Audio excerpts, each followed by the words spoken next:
Hello there, this is Draco, and I'm back to bring you some more Modern League action with Mono Blue Merfolk, and you gotta hang on for this one. This was a bumpy ride indeed, but really cool games, and we got to meet some nice opposition, some really strong decks. We get to meet the 4-color Omnath decks that I personally think is one of the big winners after the Lure Spam. This deck looks really strong. We also get to meet Rakdos midrange, with Ragavan, of course, one of the strong contenders that we need to have a good matchup against with Merfolk. And we also get to meet up with Burn, Living End, and also Izzet Prowess, which was kind of from the left field, but might be strong and coming back in the meta. So I don't want to jump too much into the deck tech and stuff like that, because I'm still running the same deck list, and I'm starting to adjust a bit, but still we're running the same kind of decks with the 8 Cease effects and the 8 Lords. And if people want to know the deck, they can look in the description. But let's get into the action. But of course, if you like what I do, give this video a like, subscribe to my channel if you haven't, and in the description you can also see my Twitter, where I will be posting new content, and when I'm live on Twitch, and you can also see my Twitch and follow me there. But let's get right into the action here. Let's get into the action.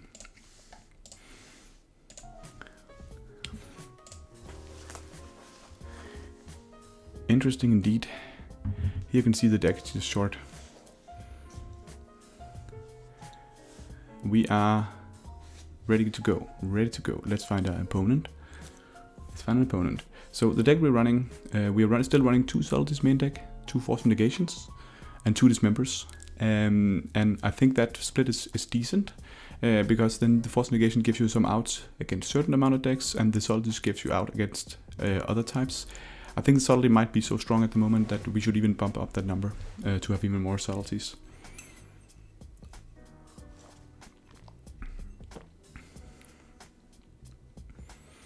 Okay, let's see if we can find an opponent here.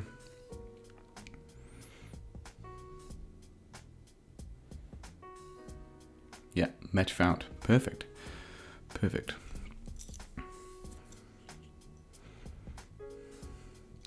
Let's get into full screen.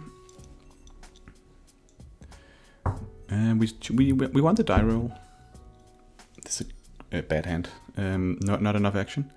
This is much better. And then when I start with Warlock Grove in my hand on the opening hand, that's one of the cards I'd like to put back. You can also consider putting back Glasspool Mimic, just because that card is we're not going to use it in turn 1, and I want to be sure to be able to cast my Svaelun at turn 3. But we get down the Vial, this is fine. Let's see what we're up against. Mishra's Bubble, Steam Vents. Okay, so this could be Murktide.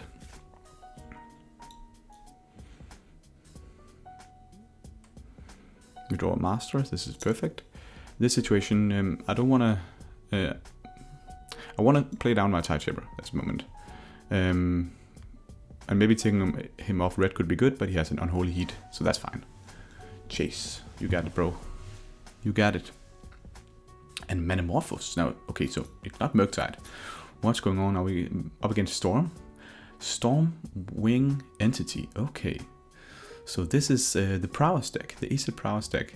And not a deck you see every day anymore, but pretty cool. I think it's nice to see them. And really nice that you can play this card in turn 2 with from a Metamorphose. That's a pretty good combo. But we also got a pretty good turn here. We can play down Svaelun, and we have an Ether Vial for the Master. We even have a replicate Svaelun. Of course, here we just want to run out the Svaelun. We need to get on board. And he plays the Sprite Dragon. The Sprite Dragon is pretty cool card as well. He can bowl us to our dome here, which bumps it up. And getting hit by the Sprite Dragon is kind of annoying. It feels like I'm, getting hit by my own mascot. A little dragon there going in, and hits us down to 10. So we needed to draw a Trickster so we can get those flyers down to the ground and block them. So he could potentially be threatening lethal if he has another bolt or something like that. So we need to find a solution here. And Mutavault, we played the Mutavault in this turn. So here we're considering, should we attack first, or should we crack the Warlock Grove first? If we find a Lord, we could vial it in. That could be pretty good. But we really want to find a Trickster, so we can tap down one of his creatures. So let's just start by attacking and see what we draw there. There's an island. Now I think we need to draw from the Waterlogged Grove, just to see if we can find something. There's another land. This is not optimal. So we needed to hit something there. A lot would also be pretty good, because then we would be able to hit him down to 7, and that would be lethal next turn.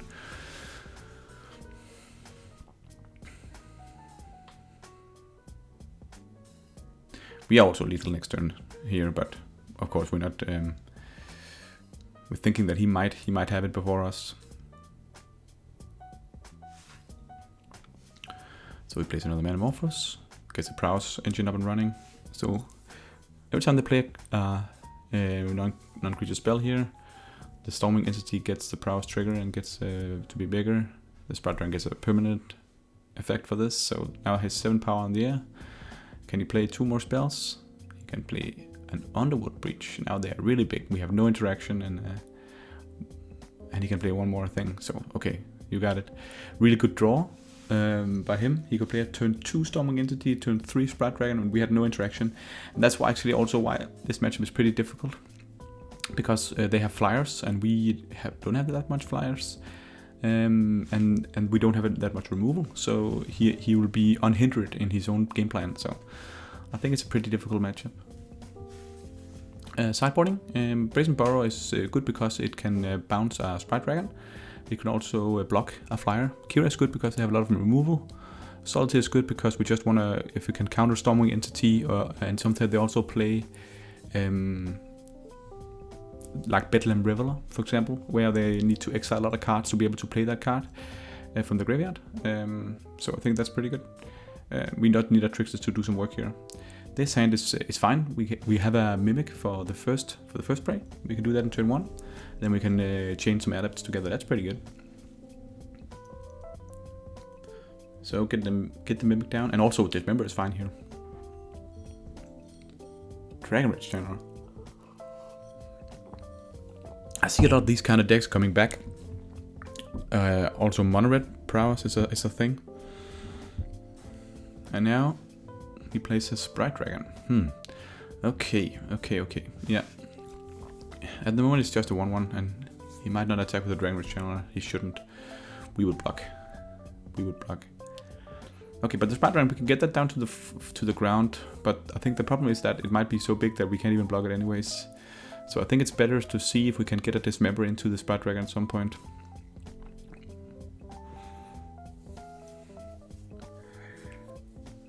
Okay, let's see what we draw. Chase.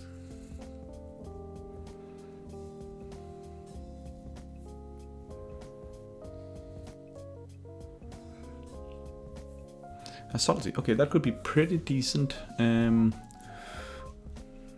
Let's start by attacking. He definitely don't want to trade, and I think there's a big potential that his Dragon Rage Channel could get Delirium next turn anyway, so I don't want to just stay back. Let's give a bit ahead here, because I went to take a toilet break. You know, sometimes a man gotta do what a man gotta do.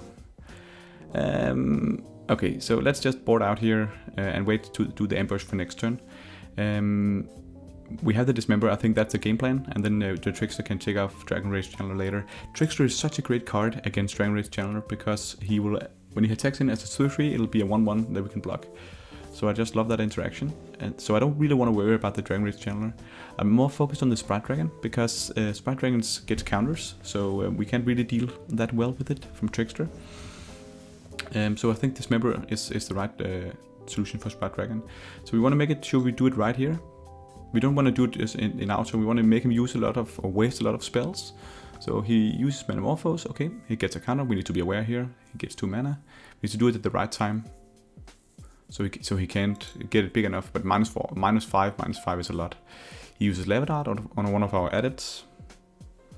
I still think we can wait a bit on the Dismember here. I can use a bit more. Now use a Lightning Bolt on the other one. It's actually fine that they are using all this. But now I think we should soon act.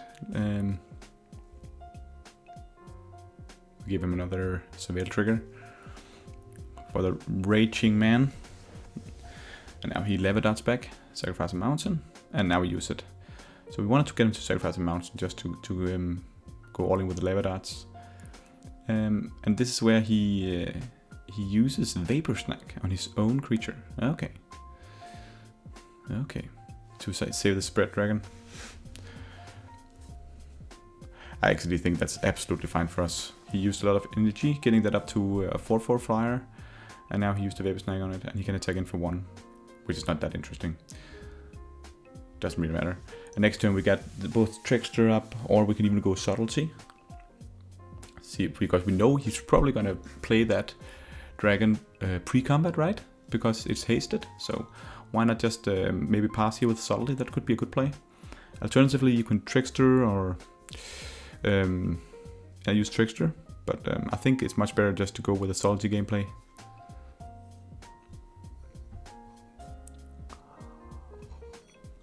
Subtlety will also deter him from attacking with the Dragon Rage Channeler. We would block even if it had the thing. Okay, so now we get it. Let's see what he does. Okay. Oh, Subtlety, you're such a great card. You're the elemental dragon of my dreams. Or elemental invocation of my dreams. He plays another Dragon Rage Channeler. Okay. This could get dangerous, but we do have a solution to it. In this situation, we do have the Trickster up, that's fine. So we're considering either we should attack with the 1 Mutavault and the Subtlety to get pressure on. He has only 1 card in hand. The Sprite Dragon was on the bottom, so that card is gone. So I think it's okay just to actually put a pressure on now. We have the Trickster for the tempo play. And it's probably gonna get Delirium here. But then we have the Trickster to eat one of them, and then we'd be far ahead. It's also fine that he used a lot of energy to get Delirium up, and then we can. Then he's pretty much tapped out for when we finally do the Trickster play. And next turn, if we draw land, we can also Lord into 2 Mutavault attackers, which is lethal. He does a really big mistake because he used his Unholy Heat on the Subtlety without having Delirium, so that was pretty bad. And he conceded. So 1-1. Relics is also, of course, good against Dragon Rage Channeler, so we are putting them in. Also from one of the things that I don't like about Unholy Heat is that Svaelun is so great against burn normally because you can't get killed from lightning bolts and stuff like that, or lightning helix because it's only 3 damage. But the Unholy Heat can actually kill it, so we really want to get him off Delirium so he can't take us out with Delirium. I think the Gira looks fine here. So now we're on the draw, so this could be a bit more dangerous. That could be really fast.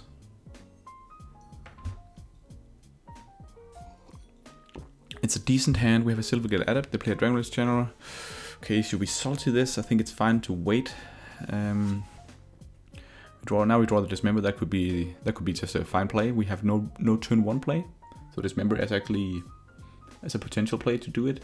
And if we do it now, I think we should wait a turn. We should wait until his turn to do it, just to see what's gonna go on. Maybe he'll do some.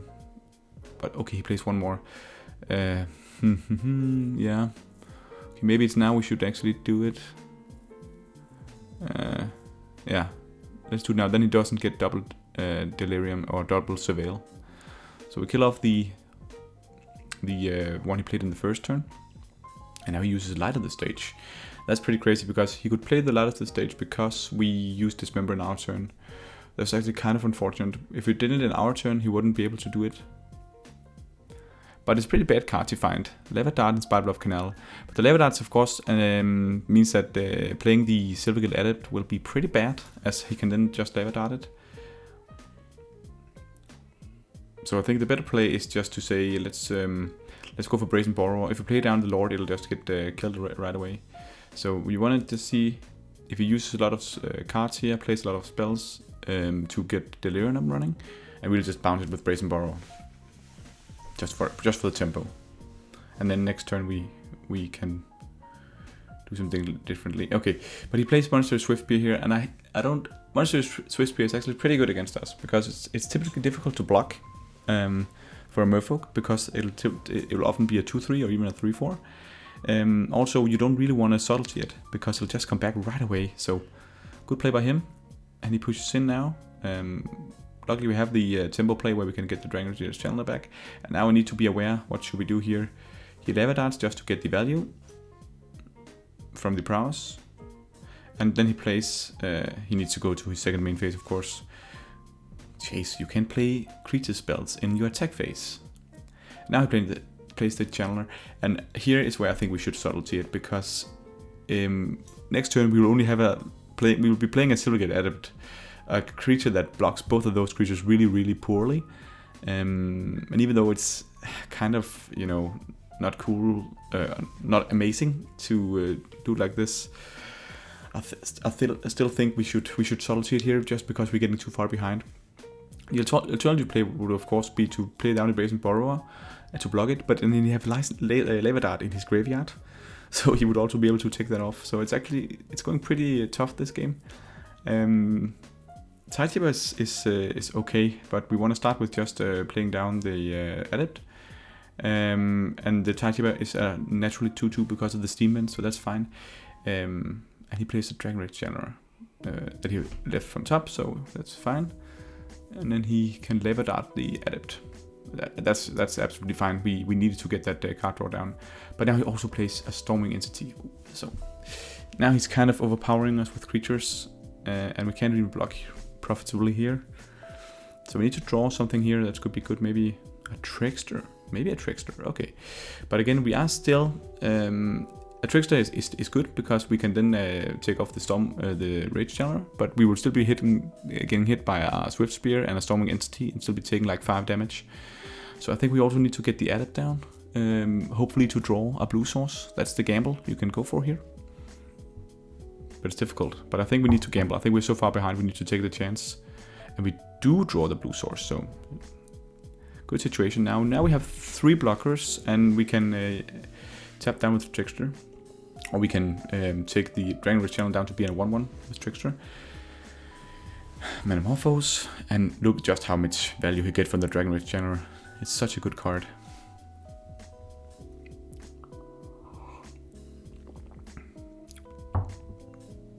Yeah, double Storming Entity is tough. Yeah, I still think it's correct to take the Trickster down. And take the Dragon Channel down. If we can of course make the entity being not flying, but then we would still trade 2 creatures away for it, and then we would have a bad block from our 3rd creature. If we do it like this, if we take the Dragon Channeler, the Dragon Channeler can be blocked by a Trickster, and then we can double block the Swiftspear, and he can only kill one of our other creatures. Then we'll be left with a Trickster and an Adept, and I think that's better than taking the entity. I think that's the best solution here to do the Dragonless Channel play and make that 1/1.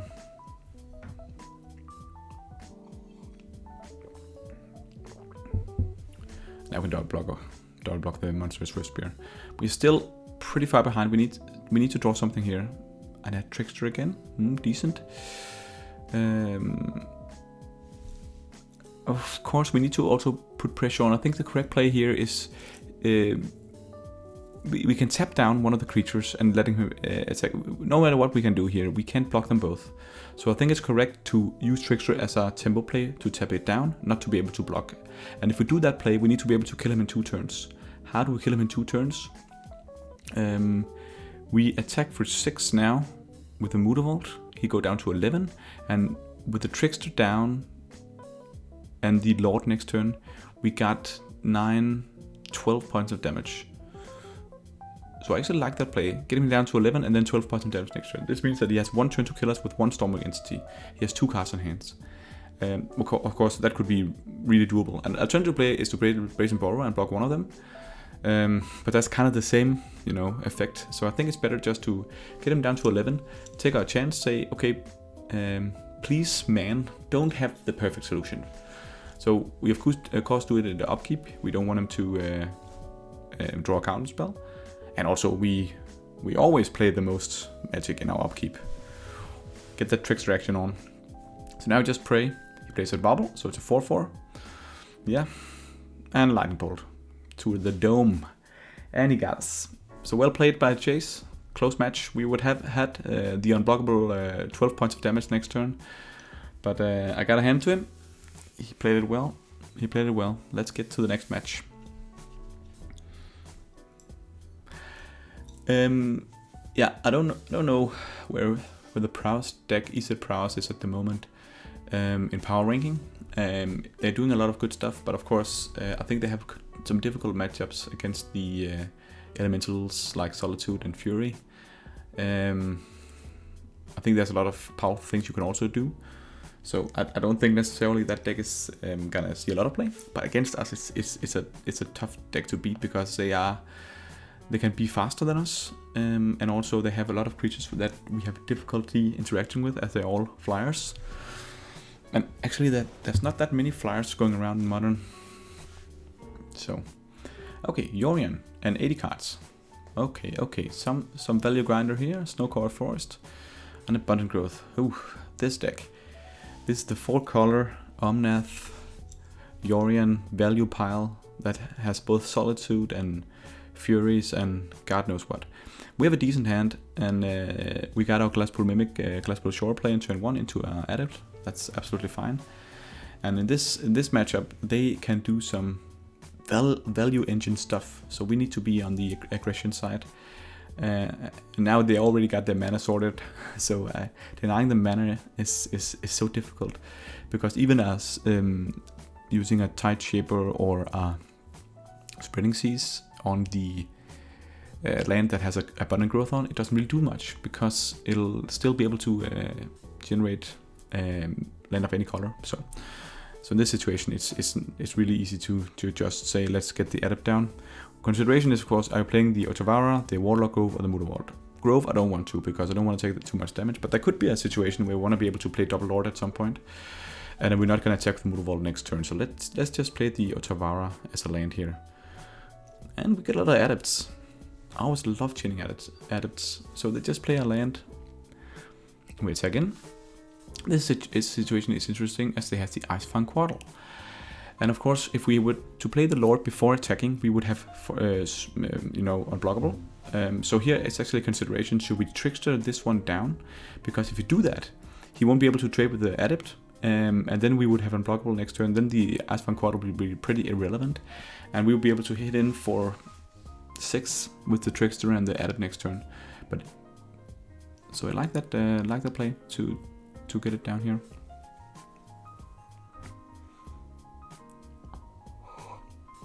I notice I use my turn to play the Mimic.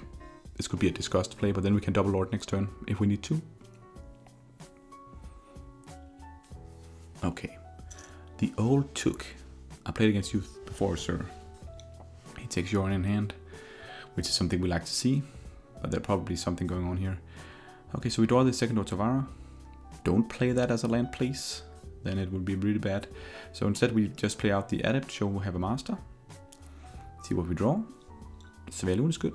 Let's get the Master down and attack in. Of course, we know he could have Solitude here, but then we just trade with the Icefang Quaddle, and that's okay. So he Solitudes. This is not in any kind of form a catastrophe. That's actually fine. We have a Svelun coming down next turn, and I would much rather the Svelun stay alive. And then trades with the Adept. Don't know why I didn't choose the Trickster. Normally, I think when you're playing against Merfolk, you should always let the Adepts stay alive. Teferis and bouncing the Trickster. So that was why. He didn't want to give us added value. It made sense. Good play by the old Chook. Okay, this situation, he could of course have something, which means that we might be wanted to attack with Mutavault, so we have 2 attackers going into Teferi. But then again, I also, in this situation, really want to develop my board.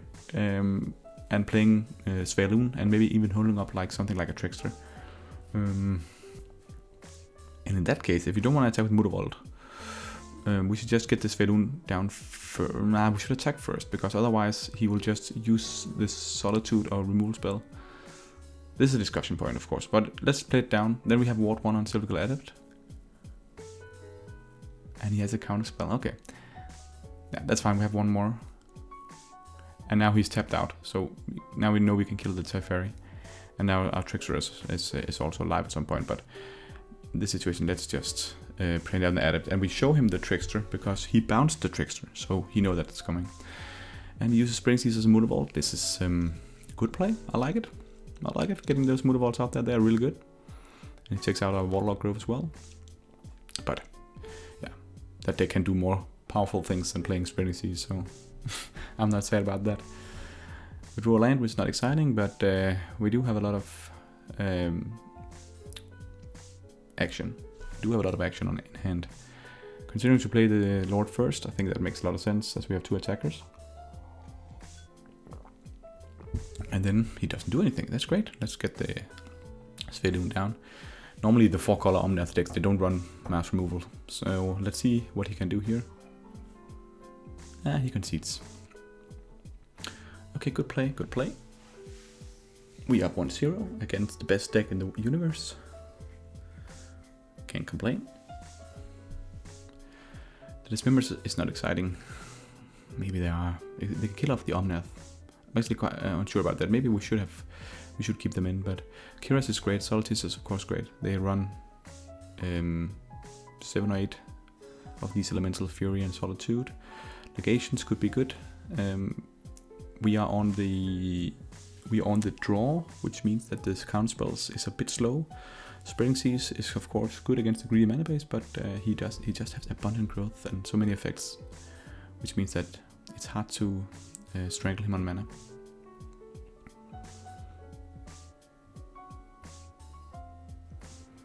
So I think this is fine. We get just 1 counter spell, that's fine.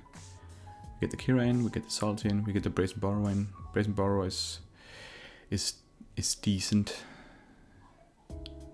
Decent, not amazing, but it's better than the Spring Season this match, I think. This hand is really slow. I don't know if this is good enough.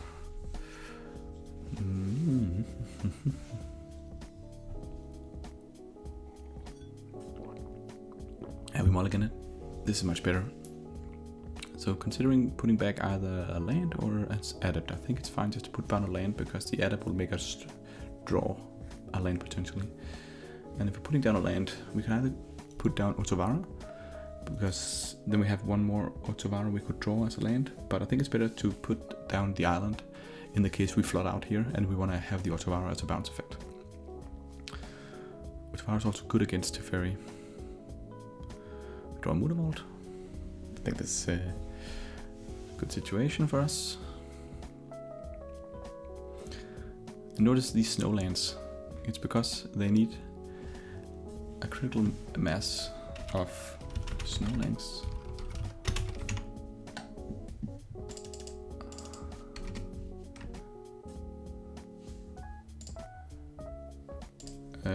Because of Ice Fan Quaddle. If you 3 or more snow permanents, then it has Death Touch, and that's good. So we play the Adept, he counters it. Okay, that's fine. We draw Svalun. He could have another counterspell, but I think we still need to play down pressure and not just hold up counterspell. This is our one-off counterspell, and it's not doing that much work just being in hand. We need to be proactive. So we're of course considering, are we doing the Adept or Svalun or Kira? Adept is not utilizing our mana properly, so I think you need to play down one of the 3 drops, and in that case I rather want to have the Kira down.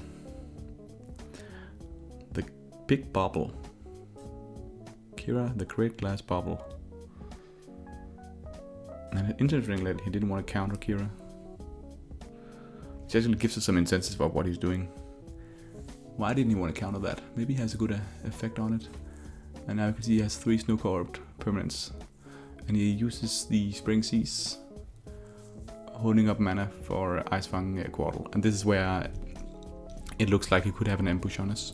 But I gotta say I did a kind of a play mistake here, because I wanted to draw an island so I could use a counterspell. But I just think I missed the opportunity of the Icefang Quartel here. If I should never attack now, and I do. He signals so hard that he has the Icefang Quartel by not countering the Kira. So in this situation, this is just a bad attack. And what I wanted to do was to attack and then counter the Icefang Quartel, getting in for 2, which would be decent. But in this situation, when you don't draw the land on the adept, you just need to stay back. So this is a bad play.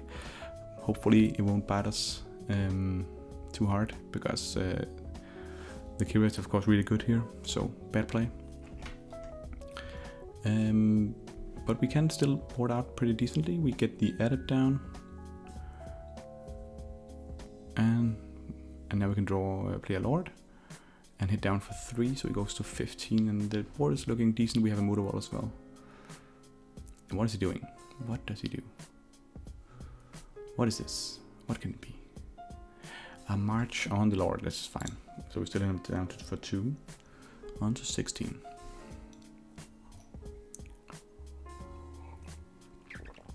And he has another Spreading Seas. So yeah, a lot of spreading. The seas are spreading. But in this situation, because he used Spreading Seas on our Motor Walls, we actually have 4 blue sources, which means we can play Master and Counterspell. So it's actually kind of also good for us. And we need to, of course, tap with the Motor Vault and the Motor Vault to show him. I couldn't have done this without you playing Spreading Seas on my Motor Vaults. So now the March comes in. This is still fine. We don't want to do anything here. We have 1 more Master and we're still beating him down. So I think it's still better to counter a Gideon or an Omnath or whatever he could be playing.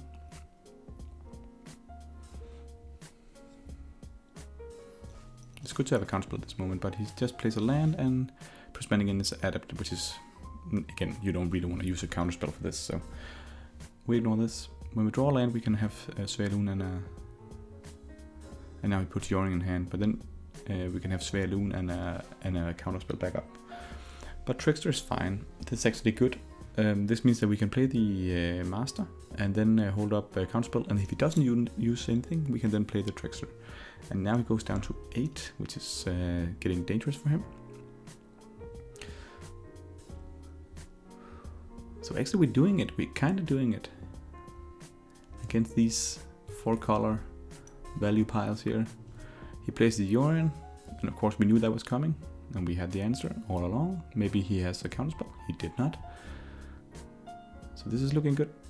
And Motor Vault is also a great play. Great draw. Now we can play Svaelun and hold Trickster up and even attack with Motor Vault next turn. And he's on 2 HP, so it's looking really hard for him now. We can even activate Svaelun, or the Motor Vault, to protect the Svaelun, making it indestructible. Flooded Strand. Flooded Strand. There's a lot of land. He tries to draw some cards. And he concedes, showing us that he was totally flooded. I feel for you, old Took. I don't know how many lands they're playing, but that must have been rough. Okay, so 1-1. 1-1. Can't complain. But we gotta be aware of these 4-color value piles. I think that deck is looking to be a big contender. They're also running 29 lands on the list I can see here. Okay, this hand is we mulligan the first hand, which was unplayable, and this hand is good. But what do we need to put back?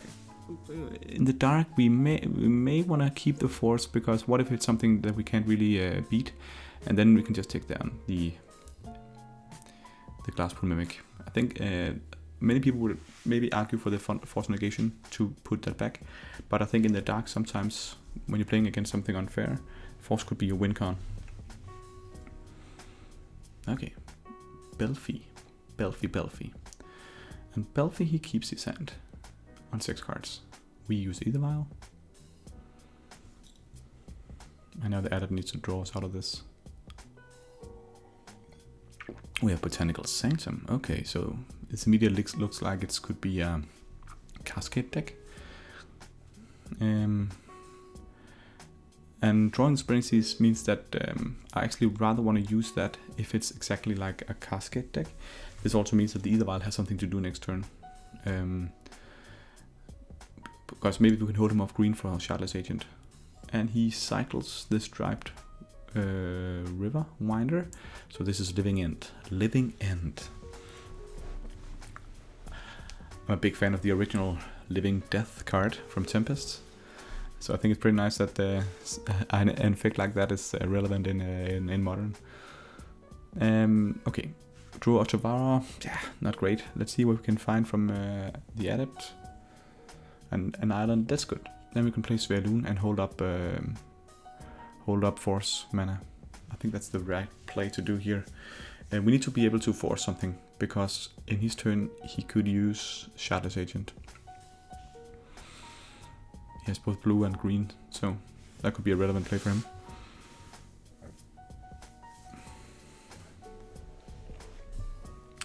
Okay, Fire Outlet means that he can also play Violent Outburst. And there it is. Okay, that's fine. We can force the Cascade trigger hits, and then the Living End comes on. Okay, there was a Fury there. There was a Violent Outburst, a Shardless Agent, a Living End. Okay, so we get that counter in. That's pretty good. Let's take this one up. No, of course we want to stay it on 2, because if we draw still we get Adept. Vial is not good. We have Otavara active, but let's just see what we draw. I don't think it's worth attacking with Mutterwald. Maybe we draw the second Force of Negation. And we are so far behind on... he is not under pressure on life yet, so I think it's fine just to draw. And the Trickster is mediocre. We needed some interaction, because he might just play Violent Outburst in his turn. And this is also one of the issues with counter magic against especially Living End, is that they might just resolve another one. And what are they going to do then? But Belfie is doing it well here. He pays a land and passes the turn. And we'll get Trickster in, and instead we need to put him under pressure. And this means that we can kill him in 2 turns. Yeah, I think this is the right play. Maybe he doesn't have it, and that means that we can actually kill him in 2 turns now. Okay, let's get this vial oh, now he uses it in upkeep, yeah. Good play, okay. So we haven't decided on the Ether Vial. And he's gonna get only a couple of creatures in. So in this situation, the Otavara, Soaring City, we need to use it now while the Sverloon is active, otherwise we can't use it. So I think actually it's decent to maybe bounce our own Sverloon and then put the Ether Vial up to 3, so then we can replay it again. And then we have a Sverloon against 2 creatures from him.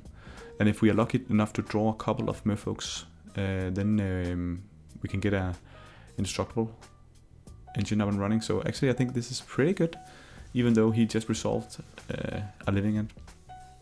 Of course, this is in our turn, so we just tapped out, and our tide table is really boring to draw, but he can kill us in 2 turns, most likely, or 3 turns.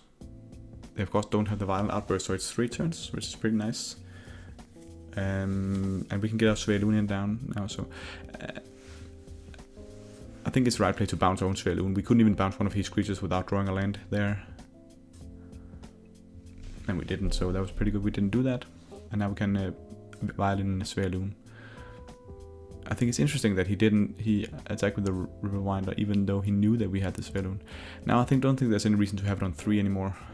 We have 2 Salties, and I think a Salty could be good as a 3/3 flyer, maybe to block. We draw a Mutterwald, interesting. And in this situation we want to attack with the Mutterwald, because then we can kill him if we draw a Lord next turn. The Tide Shaper, it doesn't really matter taking him off a mana at this point. And of course we we get a card draw from Svaelun. So the consideration is, should we get the Tideshipper down beforehand, and should we attack with Mutavault? I think it's correct to just play down the Tideshipper. Now we are closer to get Svaelun to be indestructible. And then we can attack with the Mutavault, and we even have an activation of. So now we are indestructible for Svaelun, so she can even if he uses Fury, they play Fury. We can see one in his graveyard or in his exile. Then we will be indestructible on Svaelun. So let's see what we draw here. He does have a Stomp, killing off the Mutavault here. And he only takes 3, going down to 9. We draw another Svaelun. Yeah, unfortunately here, this was a situation where actually maybe having the Vial on 3 would have been good. Because then we were able to vial in the Svaelun. And of course, letting the one that's just been violed in survive. And then block indestructible on Rewinder. Let's see what it does here. Now the Fury comes in. And because we played it correctly with the Mutavault, we are indestructible on Svaelun, but he can of course kill the Tideshipper. It's pretty good. Pretty good. And now he beats in, and we go down to 2. So this is looking rough. Don't think there's much we can do at this moment.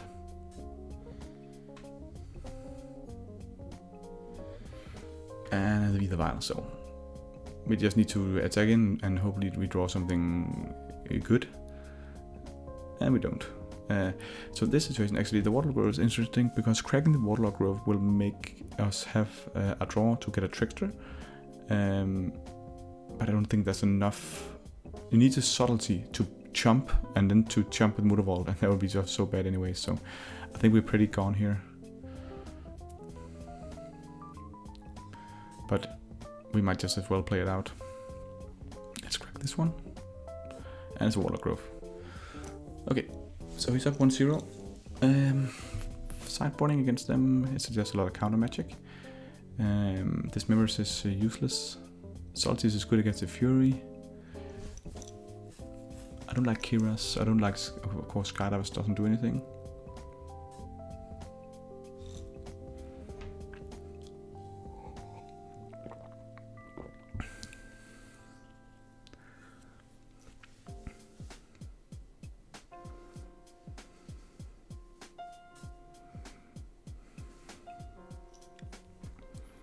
Actually, I think we make a mistake here because I don't know why we are forgetting to put in the relics. It's of course really good sideboard tech against Living End. So this should definitely go in, and I think you should actually ignore the subtleties and then getting them. So get the relic in. Don't do that like I do here. I noticed that afterwards that I forgot the relics so bad. In this hand, we do have the counterspell, and they have natural islands, so Tideshipper on 1 could be decent. Belfie. Belfie. What will he do? My brother.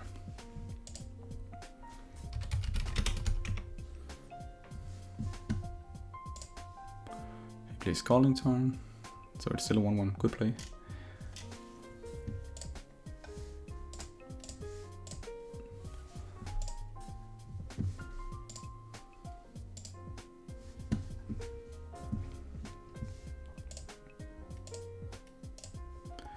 Okay, so we play down the Adept, and we go in for 1 damage, and we're ready with a counterspell next turn, even with Trickster up. That's pretty good. Now he finds the blue source, so the Steam Vents, and he cycles. So there, now we do have a 2-2 and a 2-1, and he's on 16, so we can put him under pressure.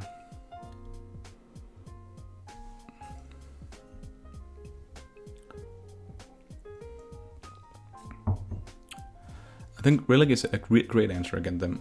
I think counterspells are still not as great because they will be able to resolve another type effect really fast. And here we can't really play the Svaelun because he will be able to resolve it next turn. So instead I just think it's better just to play the Tideshipper. And now we have a 6 power on the board. And a counterspell up. So this is decent. If he doesn't play it, we do have Trickster, but it could be Violent Outburst. And if it's Violent Outburst, we really don't wanna have a situation where he does it in the end step after we tap out. So he passed to us, and we can't really play Trickster because then he would just play Violent Outburst in response. So we need to just go to our turn, hit in for 6.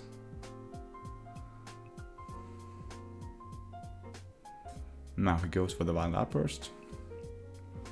We do have the counterspell.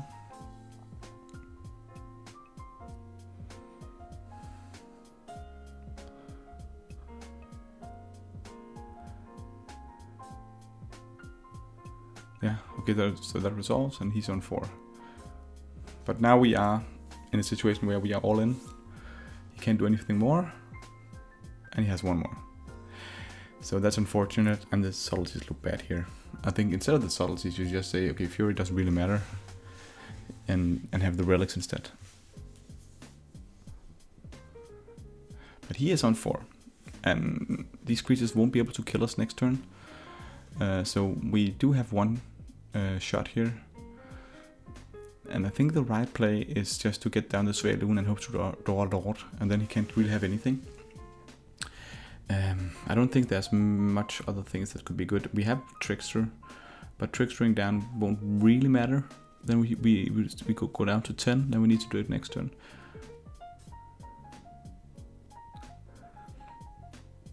And the Stripe Ride River Winder, it also has hexproof, so that one is pretty difficult to beat with the Trickster. So let's just play that one down. That's Svalun. We should potentially have just played the Glassbrew Mimic as a land in this situation. I think this is more like yeah, where we are all in on getting that Lord and hoping that it'll be able to be resolved.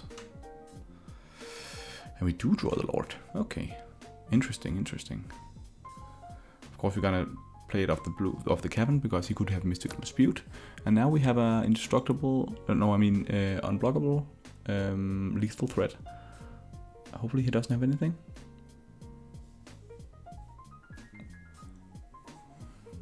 But he does have a Stomp.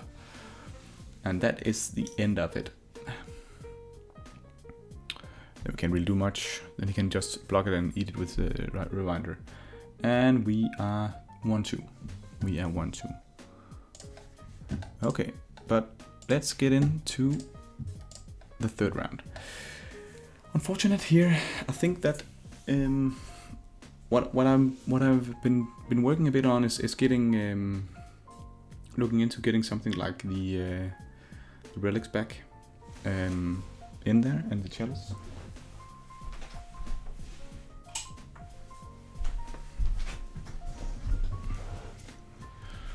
Okay, let's do this. I got some more light in my room here.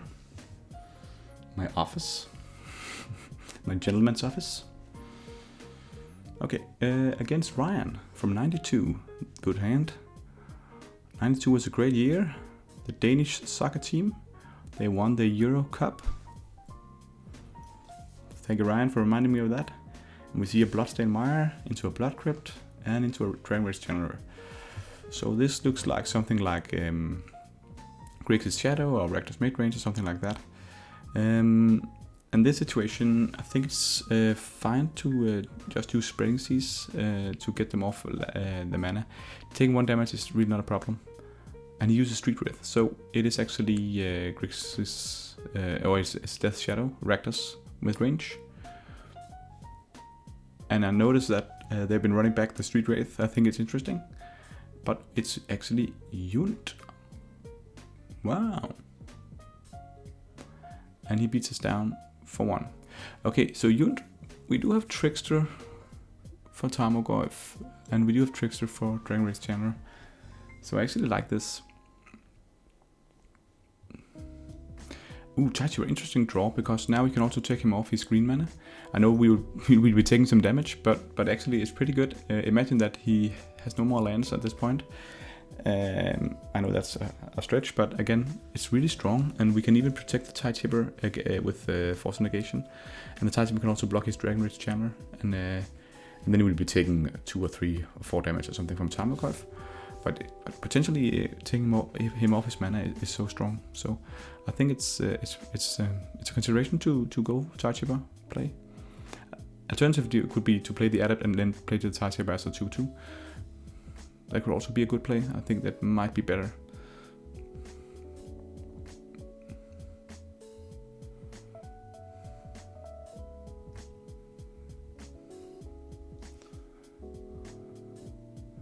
We choose to hold the Tidechipper. See what's going on here. Okay, he attacks in, and he passes the turn. Okay. Now we want to see if we can take him off his mana. We want to keep him off red and green here. Red or green? Yeah, we take him off green, and we take him off black and green here. And maybe he want to trade. He kills off the Tidechipper, which is unfortunate. Now his mana is back up, and now he can block here. And now this is of course unfortunate. So now we need to Trickster the Dragon Rage Channeler. And then trade. This is pretty, not really great. I think in this situation it would have been much better to attack first. Now he kills off that one, has a big Tarmogoyf, and we really don't have that much answers to that one at the moment. So we are a bit behind here, under pressure from Ryan. You're doing it. Spreading Seas. We might as well, otherwise it should be a Force Negation pitch here. I think it's good to try to keep him off red, then he can't Unholy Heat it. And now we need to get the Svelun down. We need to take some damage from the Tarmogoyf, but next turn we will be able to use Otavara on the Tarmogoyf. That could be pretty good.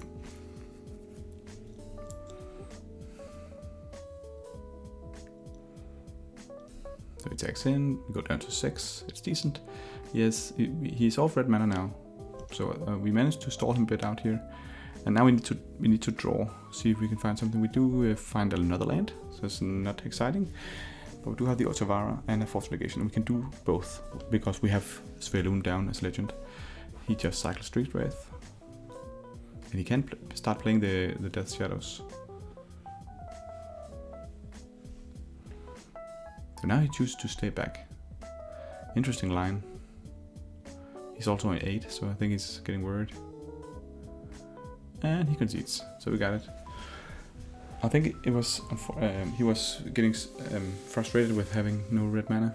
Maybe Young Pyromancer, stuff like that. Don't quite know. Kira is good against these kind of decks. Maybe Force Negation is not as good because it's not like they do some really big spells. It's more like these small value engine spells, like a Lightning Bolt here and there, Unholy Heat, Ether Vials.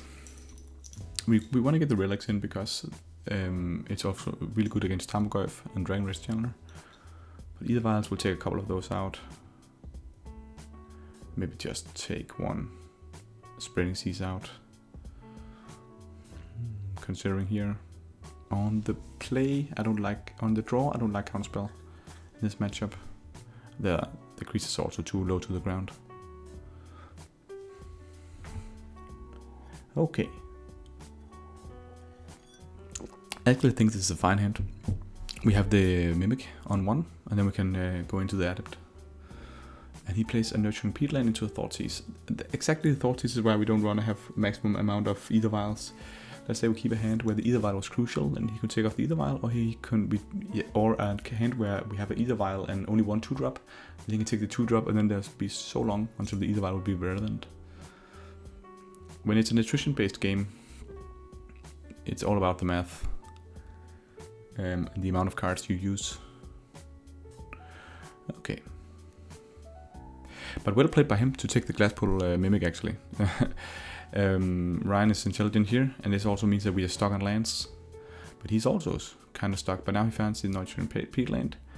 And luckily we also find land here. So he kept a really sketchy hand with a Nurturing Peatland and a Thoughtseize. And Luckily we found the Waterlogged Grove, and the Adept Twin can start drawing us out of this.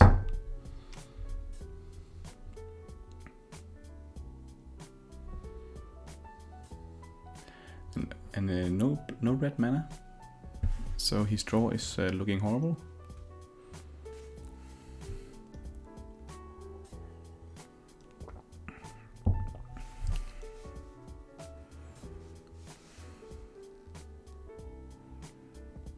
We draw Minamo, which is fine, we just want lands here. Let's just attack first, see what happens. Maybe we should have played a land first and played the... So we could Trickster without taking damage, or to play the Master before combat, but it doesn't really matter. Let's just get in there with the Adept. And he's down to 13. Now we just play out the Sphere Loon. He's really stuck on mana. And now he chooses to burn himself for 2. So we know that Grixis the Death Shadow is coming in. And it's 2 of them actually.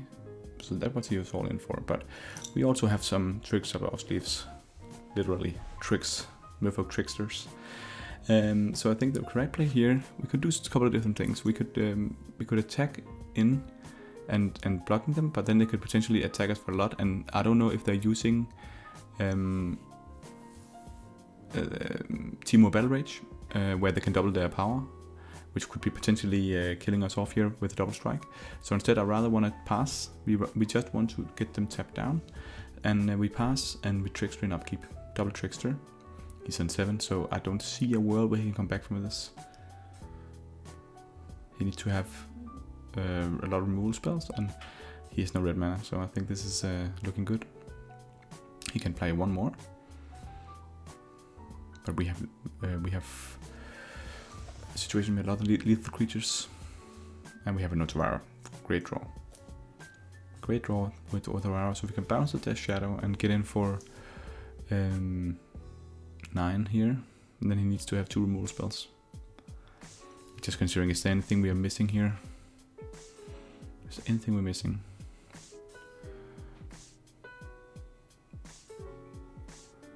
We even have an Adept we can throw in the way and block with, and we get it.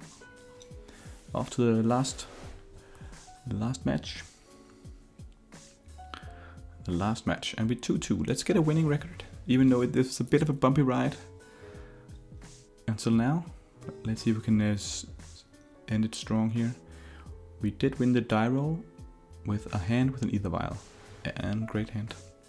Double Lord is fine. And we are against I Will Dominate. I don't know if he will dominate. Maybe he will.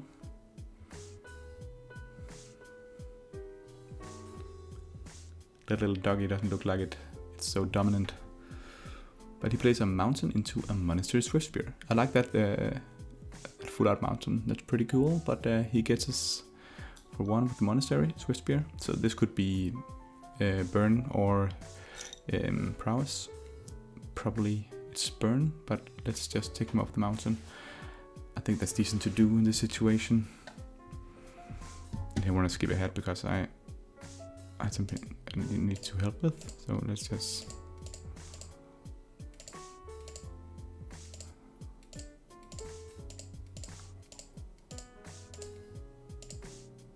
Okay, so we're back here on taps with his mountain, almost mountain, and he cracks the Arid Mesa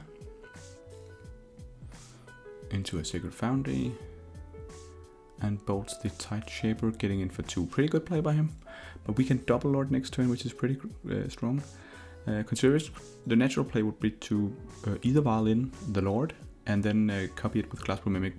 But in my opinion, that's a risky play because he might have a Lightning Bolt, and the Lightning Bolt would mean that we don't have anything to copy when the Glassblow Mimic comes in.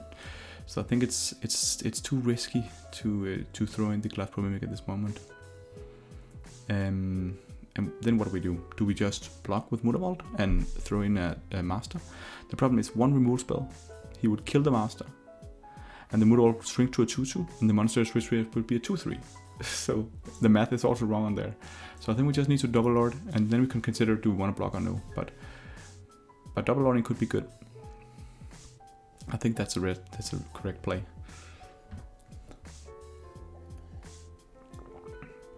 And if we double up, we don't need to use Vial yet. We can just play a Lord from the islands and then see what happens. Let's just get that in there. In you go, Master. So he probably will attack in. And again, blocking here is bad because then we'll just die to removal spell. One lightning bolt and it'll be a 2-for-1 he'll get if we block and try to get in the Lord. So I think it's better just to say no blocks. And here he plays Eidolon. Interesting. Okay, that's actually pretty decent for us because we can either Vial in Lord. And we can tick it up now for the class pool, so we can have 3 Lords in play and a Mutavault. That's a big Mutavault. And he has no mana up to do anything about it right now at this moment. So I like our position suddenly, and the Eidolon play is not that good for him. What happens now is that when we Vial this in and we attack with Mutavault, we will have 13 power attacking in, and then the Eidolon could be really scary for him to have in play because he'll take a lot of damage from it himself. And the Titan was also a decent draw because it'll be a 4/4. And we can also use it to take out his Sacred Foundry. Consideration, of course, to keep the Otavara, but I think there's no need to start thinking about bouncing here. We want to attack with Mutavault every turn, and we want to take him off white mana because, of course, he could have something like Lightning Helix. Dismember is a bit scary against the burn deck, but again, it's removal against the Creature Base deck, so could be considered. Kira, is that good? Maybe it's not, because his removal spells typically go to our face anyways, but it's a consideration. A deck full of removal spells, Kira suddenly is often, a consideration, but not an auto-include, I would say.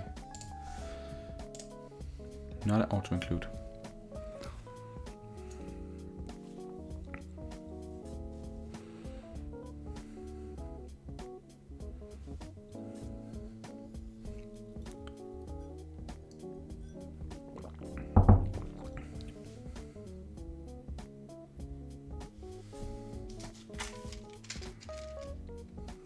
Okay, so subtlety could be decent.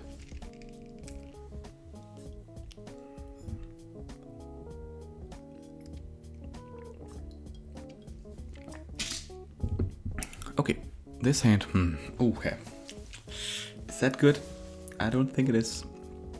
We get the violin, and then we can start violin, but if we don't draw an island, we have 2 draws to draw an island. But I think that's too bad. I think we need to be conservative. We mulligan it. It's ended much better. And then let's send back the Warlock Grove. It's bad against burn. So here we got a decent hand. We got the Ether Vial on turn 1. And he plays a Mountain No Place. He also mulligans to 6. So we get the Ether Vial down. And now he has the Eidolon. The Eidolon is actually really bad because everything we play from here on will really hurt a lot. And I think we should consider subtletying this. Then we can consider what we should take back. But I think we need to subtlety. And actually we choose to take the Svelum. That could be conservative play, but using Titan next turn to take out Inspiring Vantage and potentially hurting him, and then leading it with the Lord right after. I think that's pretty good. Edit's great draw. We can use that next turn. And then start getting our aggression on.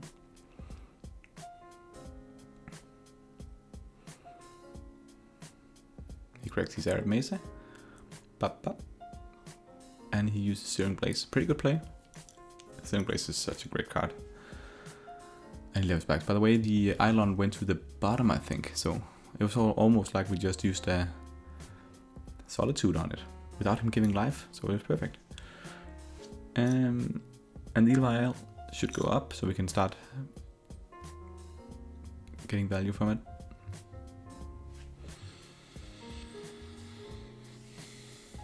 The Vial. Yes. Oh, Tide Chipper. That's pretty good. Now we want a Tide Chipper to get him off white mana. But we might as well add it first to see what we draw. We draw Vial. Okay. Monster Swiftspear. And yeah. He only has one card in hand now. What is that? Skewer the critics on the Tideshaper. Okay, but now he has 0 cards in hand. But he can beat us down to 12. And nothing we can do here about that. And I don't think we should take that up now. Either while. Maybe we should. Maybe we draw a Svaloon or something like a Glasspool Mimic. But let's stay on. Let's keep it there. Good draw. Motorvault is actually decent. It's a 3/3 blocker, and we can vial in the Lord and attack him down to 13. I think it's correct to start putting pressure on. He's still far away from killing us with a 1/2. So if we just start being in with our big team here, I think we would be looking strong. Lightning Healer, what a great card here. Meaning that he can take off our Lord and also get back to 16. So good play by him. It's a great card, Lightning Helix. Value engine. Another Tideshaper. Kind of uninteresting here because it means that we can't attack with our Motorvault if we want to play the Tideshaper. We could of course play it as a 1/1, but it's not that exciting. So I think we need to kick it and just to get an island in play. I don't like waiting to block on the Monster Swiftspear. It also, of course, the Tideshaper is a blocker, so he needs to have a removal spell or a burn spell or anything like that.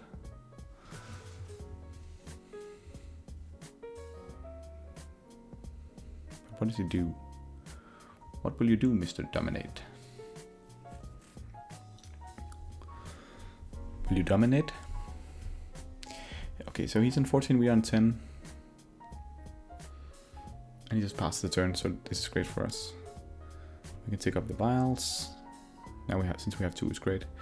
Spreading Seas, yeah, that's not interesting, but we can both draw land or even like a Svaloon. And we just want to get the Svaloon now down, so we have Ward up and running.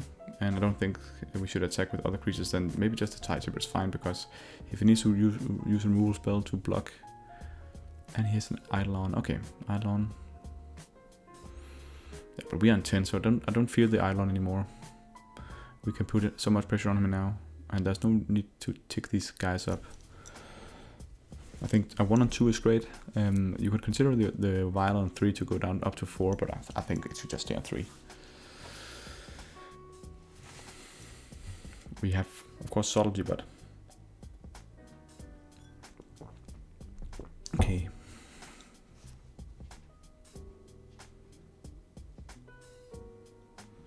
Yeah.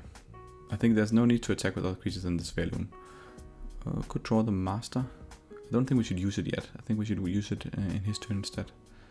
So now we're looking strong with blockers. We can cheat in a Master to trick him a bit here. But he doesn't even attack. So let's just get the Master in now. Maybe we draw another 2-drop.